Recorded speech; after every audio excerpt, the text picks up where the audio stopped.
ಆದರೆ ನಾವು ಕುಂಬಾರಿಕೆ ಮಾಡೋಕ್ಕೆ ಮುಖ್ಯವಾಗಿ ಬೇಕಾಗಿರುವಂಥದ್ದು ಮಣ್ಣು ಅಲ್ವಾ. ಅದಕ್ಕಾಗಿ ಮಣ್ಣಿನ ಬಗ್ಗೆ ಒಂದು ಸ್ವಲ್ಪ ತಿಳ್ಕೊಳ್ಳೋಣ. ನಾವು ಇಲ್ಲಿ ಬಳಸುವಂತಹ ಮಣ್ಣು ಕಪ್ಪು, ಕೆಂಪು ಹಾಗೂ ಶಾಡಿ.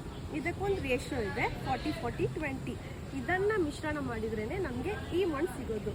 ಎಲ್ಲ ಮಣ್ಣು ಅರ್ಹ ಅಲ್ಲ ಕುಂಬಾರಿಕೆ ಮಾಡೋಕ್ಕೆ. ಇಲ್ಲಿ ನಾವು ಉತ್ತಮ ದರ್ಜೆಯ ಹೈ ಕ್ವಾಲಿಟಿ ಟೆರಕೋಟಾ ಕ್ಲೇ. ಈ ಕ್ಲೇ ಸುಟ್ಟ ನಂತರ ಸೂರ್ಯನ ಕಿರಣದ ಒಂದು ಬಣ್ಣ, ತುಂಬ ಪಾಸಿಟಿವ್ ವೈಬ್ಸ್ ಕೊಡುವಂಥ ಒಂದು ಬಣ್ಣದಲ್ಲಿ ನಮಗೆ ಟೆರಕೋಟಾ ಉತ್ಪನ್ನಗಳನ್ನು ನಾವು ಮಾಡ್ಬೋದು.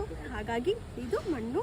ನಿಮಗೆ ಈ ಮಣ್ಣು ಸಿಕ್ಕಿದ್ರೆ, ಮಣ್ಣಿಗೆ ಜಿಗುಟುತನ ಇರಬೇಕು, ಜೇಡಿ ಮಣ್ಣು ಅಂತ ಹೇಳ್ತೀವಲ್ಲ, ಜಿಗುಟುತನ ಇದ್ದರೆ ಮಾತ್ರನೇ ಟೆರಕೋಟಾ ಕ್ಲೇ ಮಾಡೋಕ್ಕೆ ಸಾಧ್ಯ.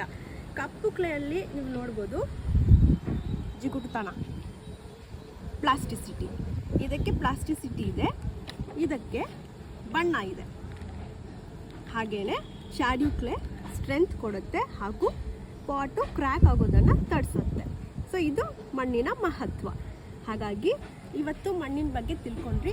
ಮುಂದಿನ ಬಾರಿ ಈ ಮೂರನ್ನು ಮಿಶ್ರಣ ಮಾಡಿ ಈ ಮಣ್ಣನ್ನು ಹೇಗೆ ನಾವು ತಯಾರಿಸೋದು ಅನ್ನೋದನ್ನು ಹೇಳ್ಕೊಡ್ತೀನಿ. ನಮಸ್ಕಾರ.